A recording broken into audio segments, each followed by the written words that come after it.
ఒక్క భార్య రామచంద్రమూర్తి సిద్ధాంతం. ప్రపంచ దేశాలన్నీ కూడా మోకరిల్లి నమస్కారం దేనికి చేశాయంటే ఈ దేశానికి. ఈ దేశంలో ఒకసారి స్త్రీని చేపడితే అంతే, స్త్రీ పురుషులంటే అంత పవిత్రమైన కలయిక, అంత గొప్ప ఆశ్రమం.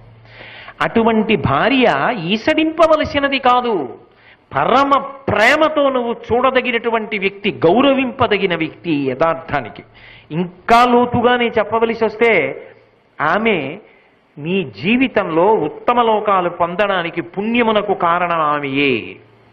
ఆమె లేదు యజ్ఞం చేయకూడదు, ఆమె లేదు యాగం చేయకూడదు, ఆమె లేదు కడుపున పుట్టిన కూతుర్ని కన్యాదానం చేయడానికి వీల్లేదు, పీటల మీద కూర్చోడానికి. ఆమె నీ పుణ్యమునకంతటికీ కూడా కారణమై ఉన్నది. ఆమె లేని నాడు నీకు ఉత్తమ క్రియలు చెయ్యడానికి కూడా అధికారం లేదు.